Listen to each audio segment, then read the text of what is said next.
عظیم یہ جو الجنت والنار۔ اصول کافی ہے، اصول کافی جی۔ ہے ہوں۔ کتاب، اس میں جتنے بھی روایات ہیں، حدیث ہیں، اقوال ہیں، کیا جیسا کہ آپ کہتے ہیں کہ یہ صحیح ہے، جی ائمہ کے اقوال ہیں، جی اور سر۔ ہمارے ہاں جو روایات ہوتی ہیں اس میں شاذ بھی ہوتی ہیں، منکر بھی ہوتی ہیں، یا اس ہوں کی کیٹیگرائز ہیں، ہوں تو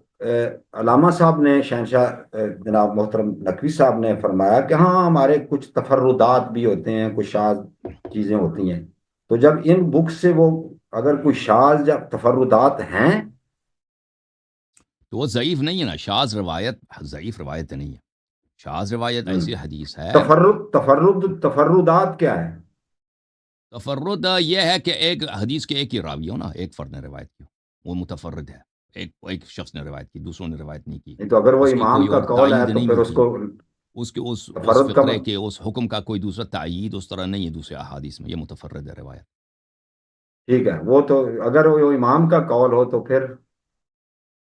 جی بالکل، دیکھیں ائمہ طاہرین علیہم السلام نے ہمیں فرمایا ہے کہ ان احادیث پہ عمل کرو جو مشہور ہیں،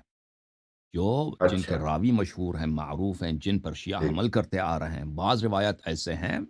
کہ وہ روایت شاذ ہے، کسی کو ان روایت، یا دیکھیں وہ روایت کو کسی کو جھٹلانے کا حق نہیں ہے کہ کہہ دیں یہ غلط ہے یا اس کو ضعیف کر دیں، نہیں، وہ صحیح ہے، لیکن امام علیہ السلام نے فرمایا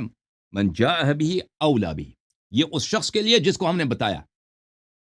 اگر یہ ٹھیک، ایسا حکم ہے کہ مثلا ایک فرد کہتا ہے میں امام جعفر صادق علیہ السلام کے پاس گیا، انہوں نے مجھے ایسا حکم دیا ہے، جو مشہور جو احادیث ہیں ائمہ طاہرین علیہ السلام نے اس سے مختلف حکم دیا ہے، تو یہ اس شخص کے لیے حکم ہے، تم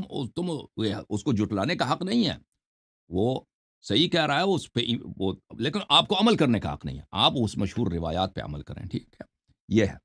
ٹھیک، جی۔ جھوم جاؤ شیو، جھوم جاؤ، پرواز کرو، کیوں فخر سے سر اٹھا، کیونکہ اللہ تعالیٰ نے تمہیں انتخاب کیا، صراط حق پر صرف تم ہی، صراط ایمان پر صرف شیعہ، کیونکہ اللہ تعالیٰ نے تمہیں انتخاب کیا، صراط حق پر صرف تم ہی، صراط ایمان پر صرف